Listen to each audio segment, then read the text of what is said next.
안녕하세요, 코핑입니다. 자, 일단 CPI가 나왔고 CPI 내용은 공유 드렸는데 잘 나왔어요. 잘 나왔고 예상치 부합을 했습니다. 그 다음에 연간 데이터는 0.1% 소폭 하락하기도 했고요. 일단 이제 앞으로 있을 중요한 이슈를 좀 확인을 해봐야 되는데, 일단 월드 리버티 파이낸셜 요 트럼프 재단이죠. 그 비트코인을 이더리움으로 스왑을 했습니다. 그 다음에 크립토닷컴, 교보 라이프 플래닛과 파트너십을 맺었고, 요게 중요하죠. 여기에 우리가 15일날 요거 때문에 이제 좀 주의를 기울이고 있었는데, MSCI 암호화폐 비축 기업 지수 편출 보류, 여기에 마이크로 스트래티지가 포함이 되어 있습니다.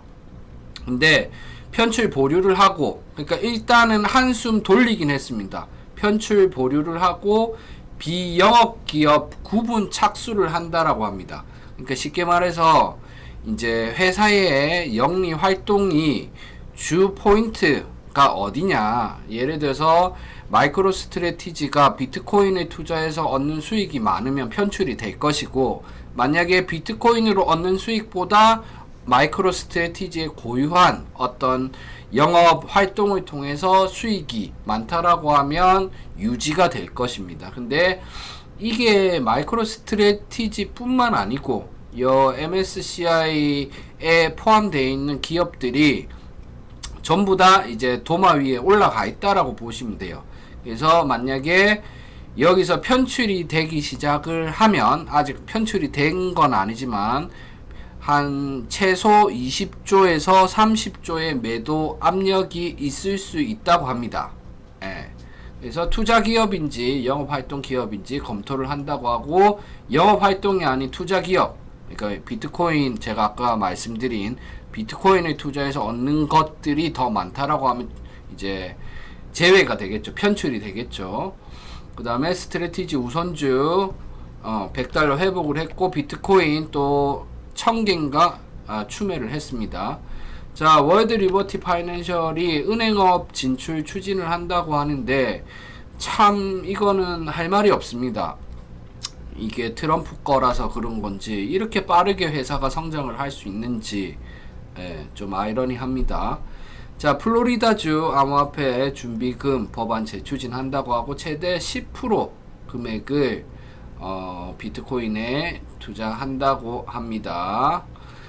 자, 요게 다가오는 이슈의 중요한 부분이죠. 지금 이제 아직 13일, 14일로 이제 넘어가기 직전인데, 아직 이제 넘어가진 않았어요.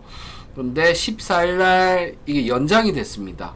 그래서 대법원에서 관세 판결을 할 텐데, 분명히 뭐 어떤 외압도 들어갔을 것이고, 여기에도 리베이트도 들어갔을 것이고, 뭐 로비도 했을 것이고, 그런데 리베이트는 아니고 로비죠, 로비.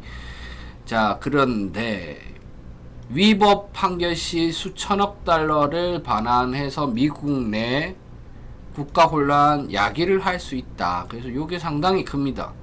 만약에 이제 대법원에서 트럼프 이 관세 판결 위법이다 하게 되면 이제 관세 수익이나 이런 것들이 문제가 클 확률이 있습니다.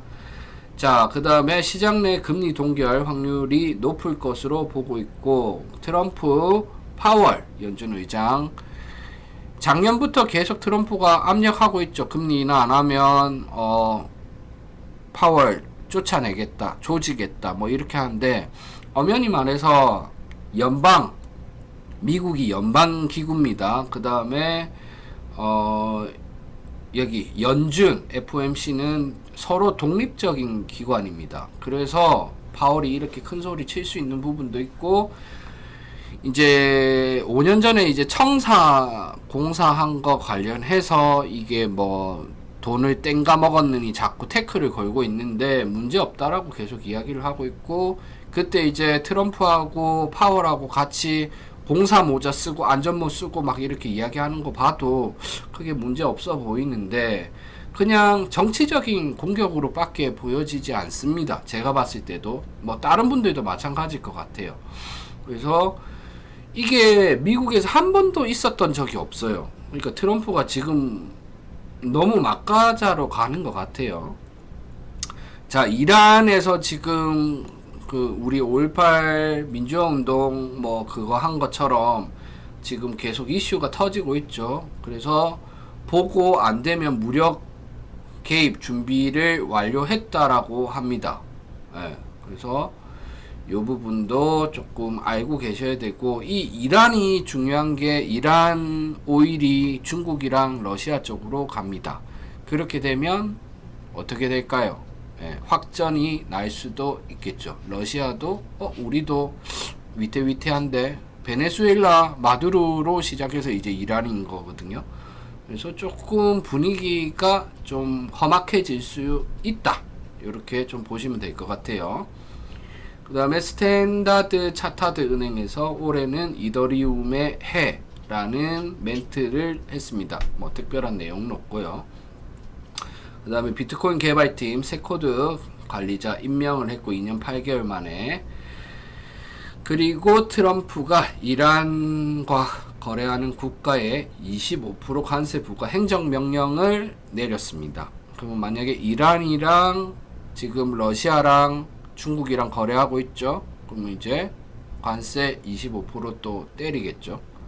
미쳤습니다. 그냥 미친 것 같아요. 그러니까 전쟁이 날 것 같습니다. 전쟁의 시대가 오지 않을까. 이 정도로 막 가자. 우리 미국이 너무 힘이 세니까 우리 막 갈 거야 라고 이야기를 하는 것 같아요. 예, 그래서 조금 우려스럽습니다. 자, 일단은 저번 주에 했던 요거를 관점을 한번 봅시다. 자, 관점은 매주 화요일날 올려드립니다. 자, 여기 보면 단기 고점 이제 95K, 단기 최고점을 99K까지로 봤습니다. 만약 95K 돌파 못할 시에는 90K 지지선까지 크게 한번 빠질 가능성이 있고, 예, 이제 거기 터치하게 되면 지지 구간은 88.8에서 88K에 있다. 여전히 현물 매수 추천 자리다. 예, 그리고 요런 내용 1월 15일 MSTR에 관련된 내용. 예, 그 다음에 단타는 91, 94 넣고 포지션 운영 요렇게 이야기를 해 드렸습니다. 그래서 여기 보면 일봉을 한번 보자면, 자,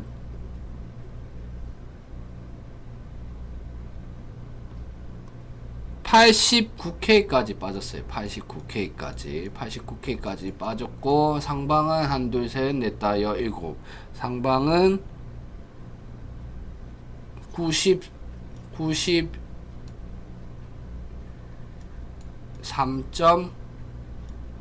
93.7K까지 상방은 올라갔었습니다. 그래서 거의 제가 생각했던 대로 좀 무빙이 나왔습니다. 무빙이 나왔고, 지금 이제 차트 모양은 상당히 좋은 상태입니다. 이제 상승이 시작되려는 차트 모양을 가지고 있습니다. 우상향 차트에 우상향 차트의 초기 모양을 좀 보여주고 있습니다. 우상향 차트의 초기 모양을 보여주고 있습니다. 근데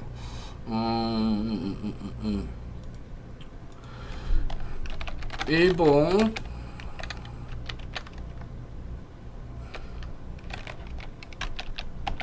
우상향 차트의 초기 모습이다.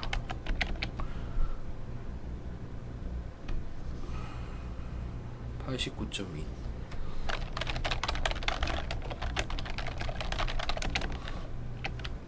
여전히 현물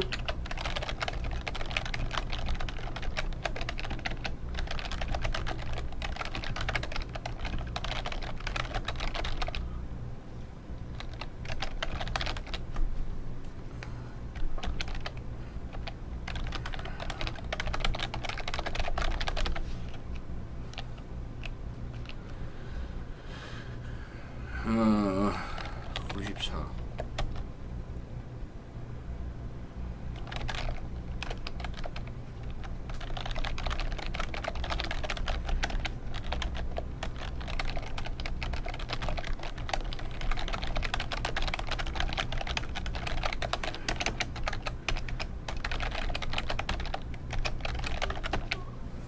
유동성 범위가 96, 97K까지 88까지 볼 수 있네.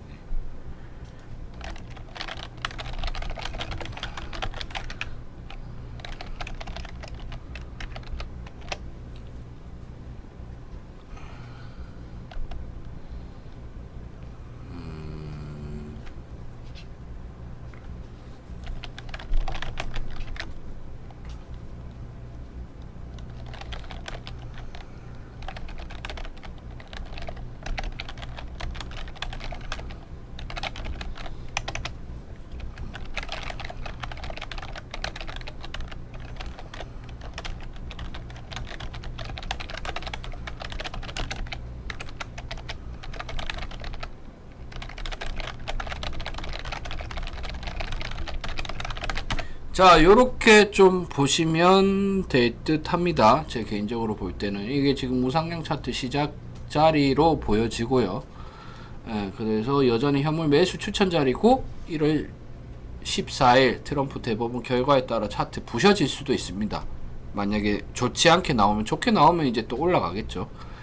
자, 우상향 차트 일봉상 초기 모습이고 지지 구간은 89K로 잡고 단기 최하 88K까지 보실 수 있습니다. 자, 94K 돌파하는 게 쉽지 않을 것 같긴 해요. 왜냐면 저기가 저항대 구간이거든요. 그래서 94K 돌파하고 95K 위에서 안착하는 게 매우 중요한데 이게 쉽지는 않을 거예요. 이게 지금 저항대가 많거든요. 그래서 유동성 범위는 일단 90에서 94로 잡되 94K 돌파 이후 일봉 볼벤 상단 94.1K에 안착한다면 우상향 차트 본격적으로 시작될 가능성이 크다, 요렇게 보시면 될 것 같습니다. 자, 그래서 오늘은 여기까지 하고 마무리 하도록 하겠습니다. 구독, 좋아요 꼭 좀 부탁드립니다. 감사합니다.